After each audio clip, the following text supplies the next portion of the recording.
Thank you, everybody. Thank you very much. Great honor, and thank you to my truly great friend, Vice President Mike Pence. He's terrific. And thank you to Miami. We love Miami.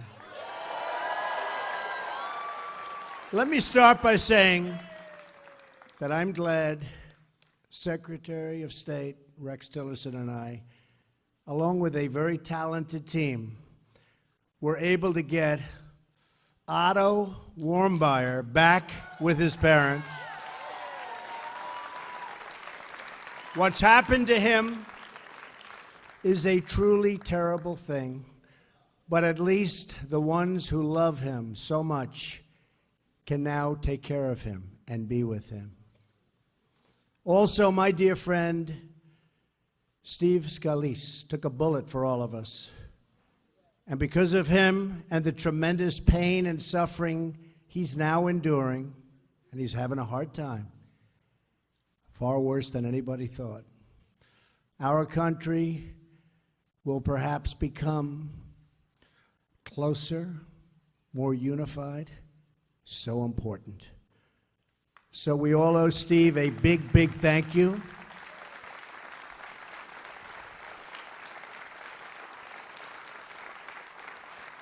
And let's keep the Warmbier family and the Scalise family and all of the victims of the congressional shooting in our hearts and prayers. And it was quite a day, and our police officers were incredible, weren't they? They did a great job. Good job. And let us all pray for a future of peace, unity, and safety for all of our people. Thank you. And for Cuba. I am so thrilled to be back here with all of my friends in Little Havana. I love it. I love this city. And one of the big thank you. Thank you.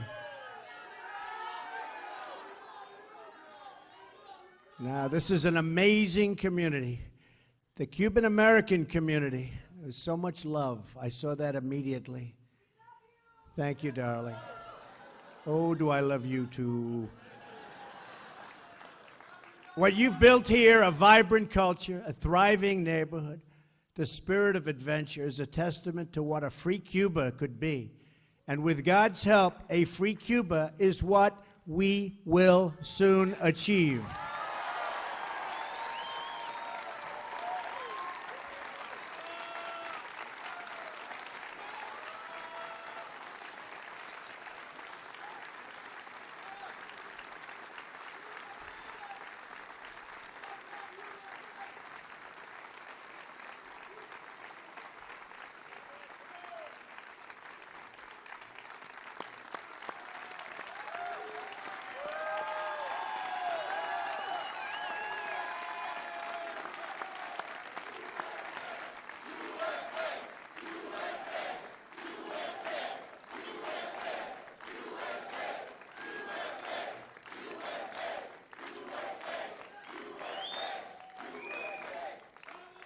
And I don't even mind that it's 110 degrees up here. This room is packed. You know, it wasn't designed for this. I'd like to thank the fire department. We are delighted to be joined by so many friends and leaders of our great community. I want to express our deep gratitude to a man that's really become a friend of mine. And I want to tell you, he is one tough competitor, Senator Marco Rubio. Great guy. He is tough, man.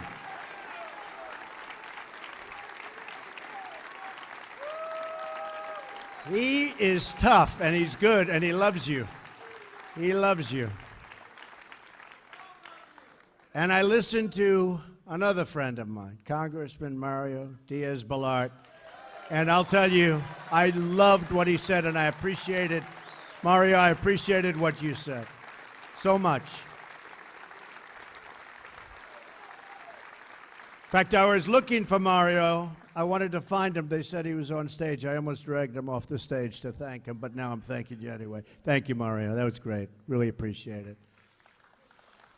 And I also want to thank my good friend and just a man who was of tremendous support in the state of Florida for being with us, Governor Rick Scott.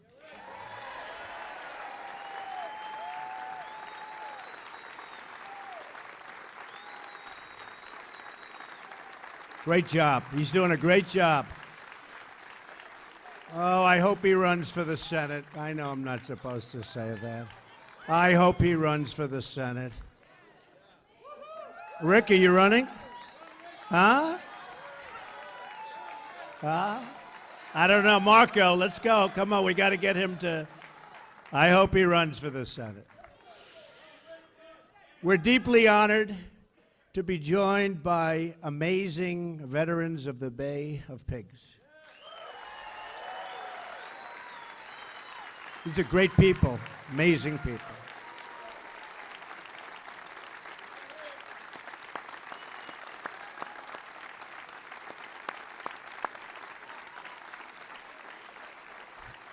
I have wonderful memories from our visit during the campaign. That was some visit. That was right before the election.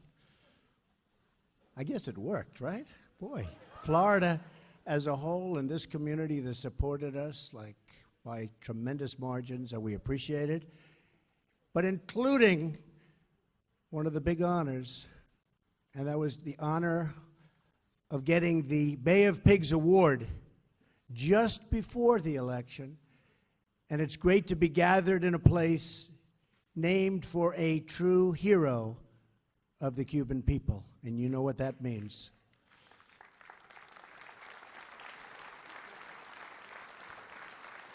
I was also looking forward to welcoming today two people who are not present. Jose Daniel Ferrer and Berta Soler were both prevented from leaving Cuba for this event. So we acknowledge them. They're great friends, great help. And although they could not be with us, we are with them 100%. Okay? We are with them. Right? Finally, I want to recognize everyone in the audience who has their own painful but important story to tell about the true and brutal nature of the Castro regime. Brutal. We thank the dissidents, the exiles, and the children of Operation Peter Pan. You know what that means. And all who gather in the cafes, churches, and the streets of this incredible area and city to speak the truth and to stand for justice. And we want to thank you all for being a voice for the voiceless. There are people. It's voiceless, but you are making up the difference, and we all want to thank you. This group is amazing. Just an incredible, you are an incredible group of talented, passionate people. Thank you. Incredible group of people. Many of you witnessed terrible crimes committed in service of a depraved ideology. You saw the dreams of generations held by captive. And just literally, you look at what happened and what communism has done. You knew faces that disappeared, innocents locked in prisons, and believers persecuted for preaching the Word of God. You watched the women in white, bruised, bloodied, and captured on their way from Mass. You have heard the chilling cries of loved ones or the cracks of firing squads piercing through the ocean breeze. Not a good sound. Among the courageous Cuban dissidents with us on stage here today are Carrie Roque, who was imprisoned by the Castro regime 15 years ago.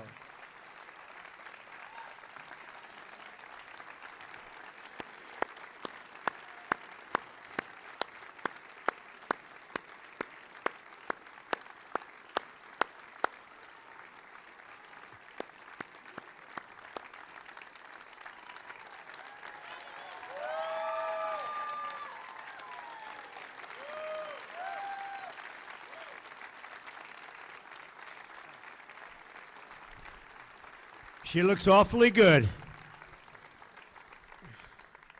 Thank you, Mr. President.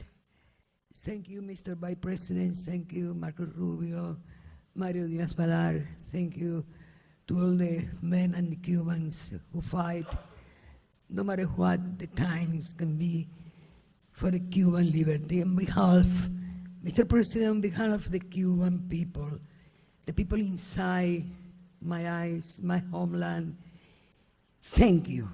Thank you, and we appreciate your love. Thank you. Wow.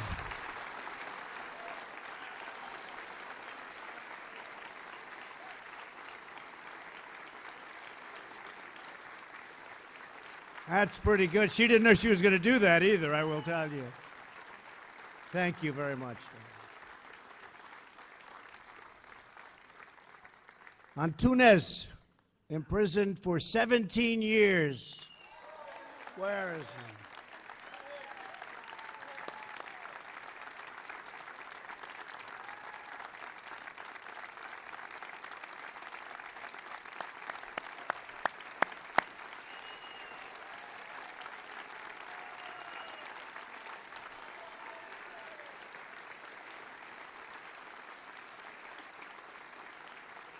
I love that name. Antunes, I love that name.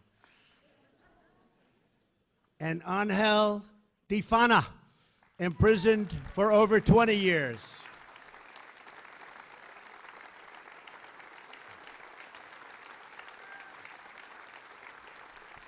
Thank you.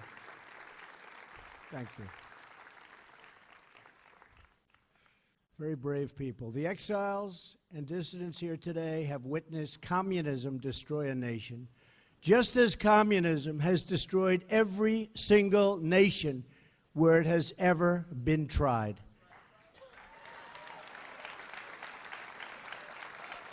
But we will not be silent in the face of communist oppression any longer.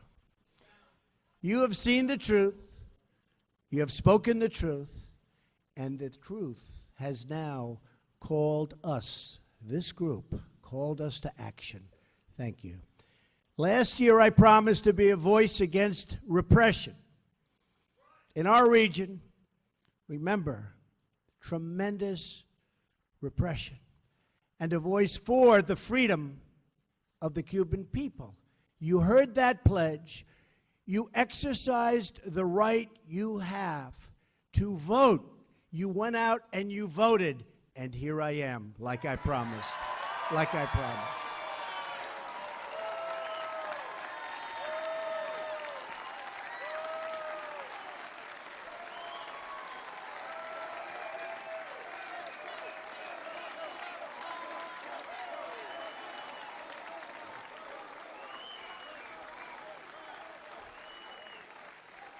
I promise you, I keep my promises.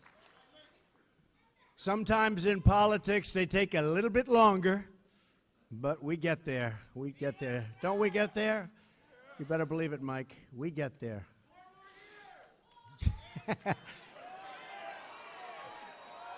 Thank you. Thank you. No, we keep our promise.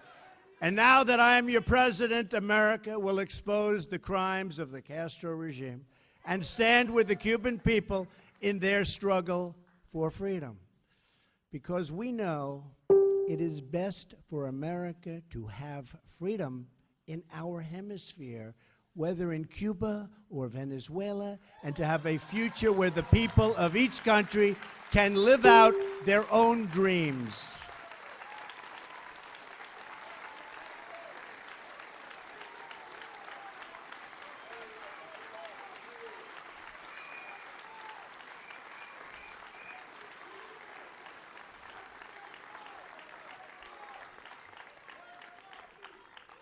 For nearly 6 decades, the Cuban people have suffered under communist domination. To this day, Cuba is ruled by the same people who killed tens of thousands of their own citizens, who sought to spread their repressive and failed ideology throughout our hemisphere, and who once tried to host enemy nuclear weapons 90 miles from our shores. The Castro regime has shipped arms to North Korea and fueled chaos in Venezuela. While imprisoning innocents, it has harbored cop killers, hijackers, and terrorists. It has supported human trafficking, forced labor, and exploitation all around the globe. This is the simple truth of the Castro regime. My administration will not hide from it, excuse it, or glamorize it. And we will never, ever be blind to it. We know what's going on, and we remember what happened.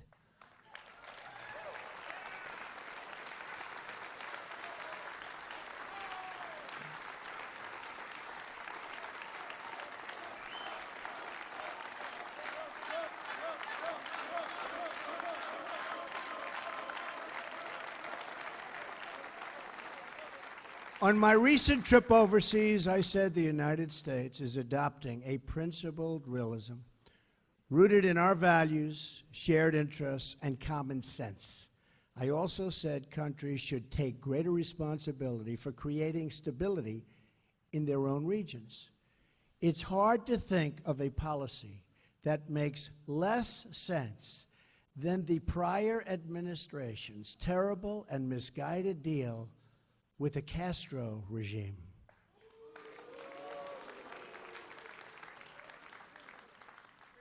Well, you have to say the Iran deal was pretty bad also. Let's not forget that beauty. They made a deal with a government that spreads violence and instability in the region, and nothing they got. Think of it, nothing they got. They fought for everything, and we just didn't fight hard enough. But now, those days are over. Now we hold the cards. We now hold the cards. The previous administration's easing of restrictions on travel and trade does not help the Cuban people. They only enrich the Cuban regime.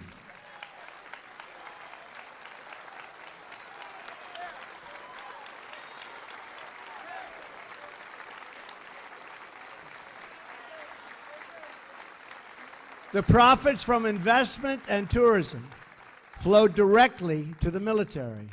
The regime takes the money and owns the industry. The outcome of last administration's executive action has been only more repression and a move to crush the peaceful democratic movement. Therefore, effective immediately, I am canceling the last administration's completely one-sided deal with Cuba.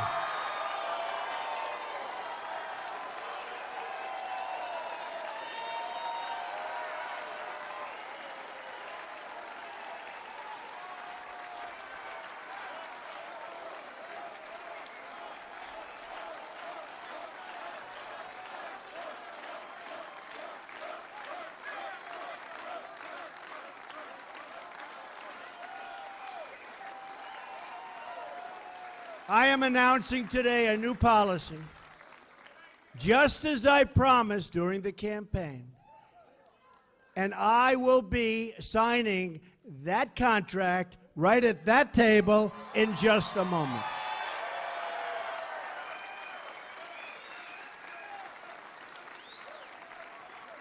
Our policy will seek a much better deal for the Cuban people and for the United States of America.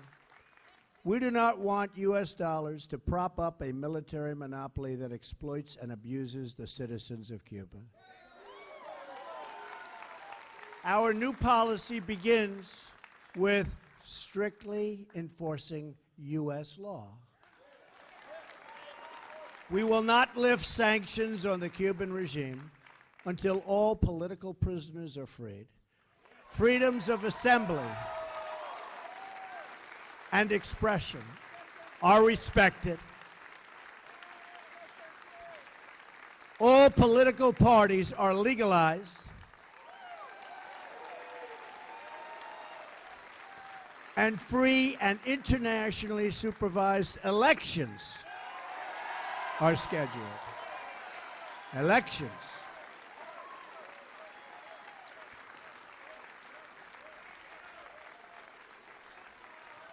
We will very strongly restrict American dollars flowing to the military, security, and intelligence services that are the core of the Castro regime. They will be restricted. We will enforce the ban on tourism. We will enforce the embargo.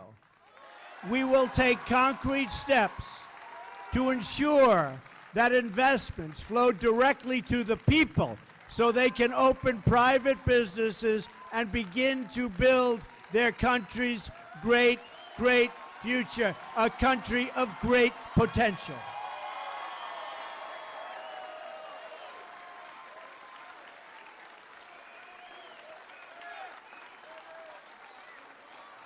My action today bypasses the military and the government to help the Cuban people themselves form businesses and pursue much better lives.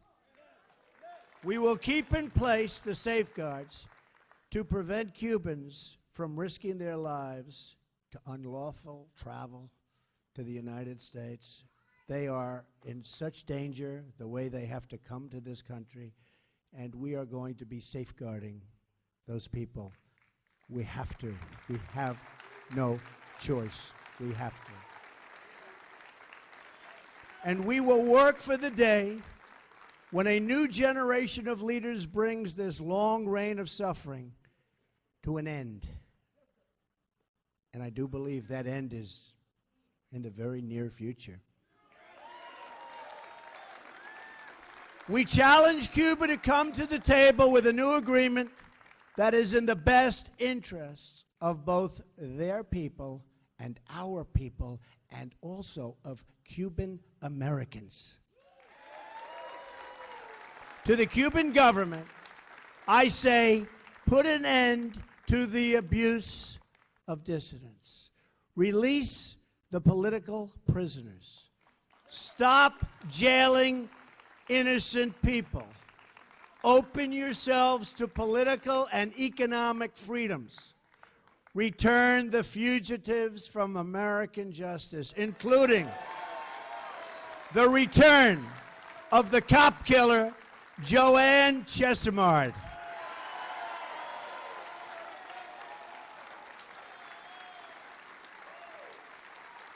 And finally, hand over the Cuban military criminals who shot down and killed 4 brave members of Brothers to the Rescue, who were in unarmed, small, slow civilian planes.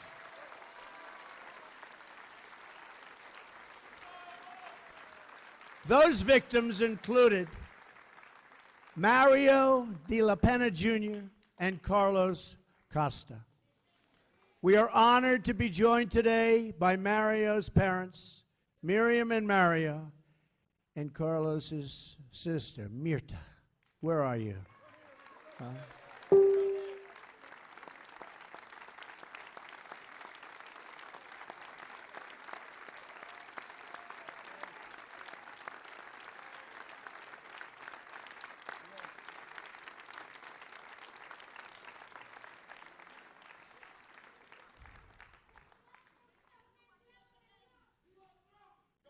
Those are great, great parents who love their children so much.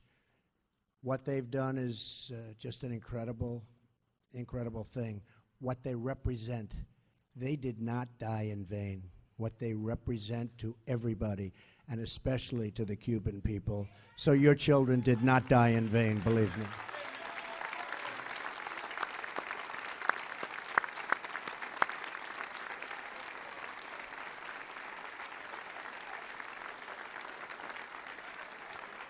So to the Castro regime, I repeat, the harboring of criminals and fugitives will end.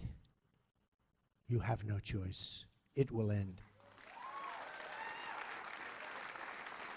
Any changes to the relationship between the United States and Cuba will depend on real progress toward these and the other goals, many of which I've described. When Cuba is ready to take concrete steps to these ends, we will be ready, willing, and able to come to the table to negotiate that much better deal for Cubans, for Americans, much better deal.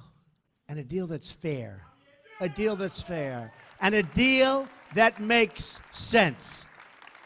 Our embassy remains open in the hope that our countries can forge a much stronger and better path. America believes that free, independent, and sovereign nations are the best vehicle for human happiness, for health, for education, for safety, for everything. We all accept that all nations have the right to chart their own paths, and I'm certainly a very big believer in that. So we will respect Cuban sovereignty, but we will never turn our backs on the Cuban people. That will not happen. Over the years, a special sympathy has grown between this land of the free and the beautiful people of that island so close to our shores and so deeply woven into the history of our region. America has rejected the Cuban people's oppressors. They are rejected. Officially today, they are rejected. And to those people, America has become a source of strength and our flag a symbol of hope. I know that is exactly what America is to you and what it represents to you. It represents the same to me. It represents the same to all of us. And that is what it was to a little boy, Luis Aza. You ever hear of Luis? Became very famous, great talent. Just 8 years old when Fidel Castro seized power. At the time, Luis's father was the police chief in Santiago de Cuba. You know Santiago? Yeah? Oh, they know Santiago. Just days after Fidel took control, his father was one of 71 Cubans executed by firing squad near San Juan Hill at the hands of the Castro regime. Luis buried his grief in his great love of music. He began playing the violin so brilliantly and so beautifully. Soon the regime saw his incredible gift and wanted to use him for propaganda purposes. When he was 12, they organized a national television special and demanded he play a solo for Raul Castro, who, by the way, is leaving now. I wonder why. They sent an official to fetch Luis from his home, but Luis refused to go. And a few days later, Castro's soldiers barged into his orchestra practice area, guns blazing. They told him to play for them. Terrified, Luis began to play, and the entire room was stunned by what they heard. Ringing out from the trembling boy's violin was a tune they all recognized. This young Cuban boy was playing the Star-Spangled Banner.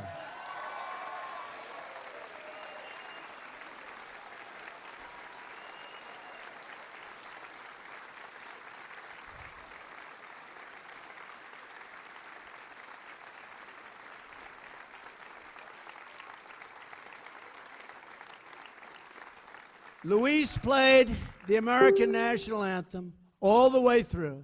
And when he finished, The room was dead silent. When we say that America stands as a symbol to the world, a symbol of freedom, and a symbol of hope, that is what Louise meant, and that is what Louise displayed that day. It was a big day. It was a great day. And that is what we will all remain. That was a very important moment, just like this is now for Cuba, a very important moment. America will always stand for liberty, and America will always pray and cheer for the freedom of the Cuban people. Now, that little boy whose story I just told you, the one who played that violin so beautifully so many years ago, is here with us today in our very, very packed and extremely warm auditorium. Of course, he is no longer a little boy, but a world-renowned violinist and conductor, one of the greats. And today he will once again play his violin and fill the hearts of all who love and cherish Cuba, the United States, and freedom. I would like now to invite Luis to the stage. Luis.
Thank you, Luis. I just said, so where were you more nervous, today or then?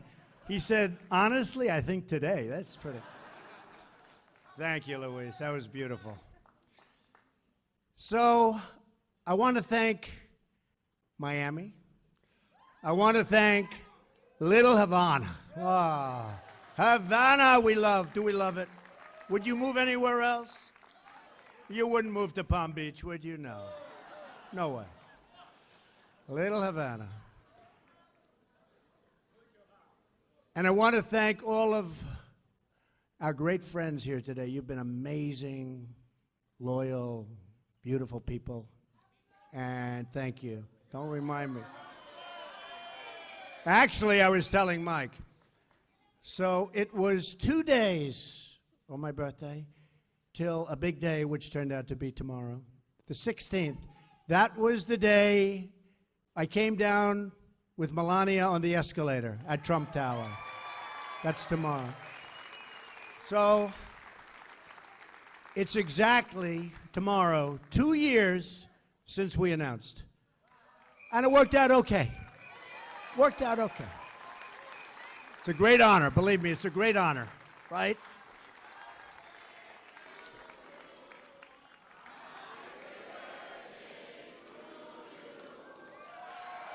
Thank you.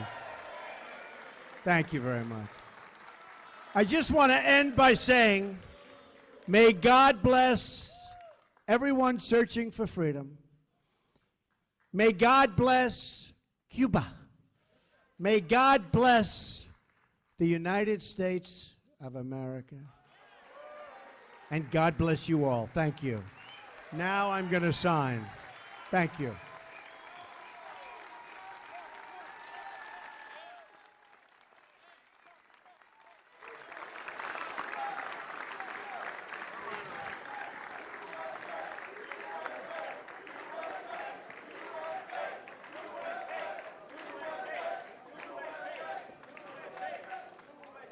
So this says,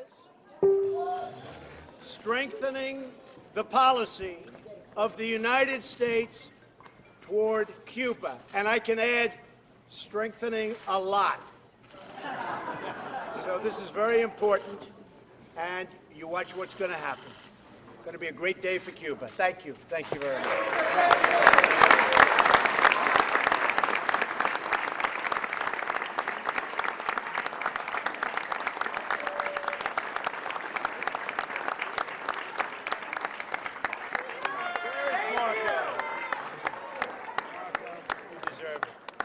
Where's Mario? Here, sir. Mario. Who's our third one? Right here behind you, Mr. President. Oh, absolutely.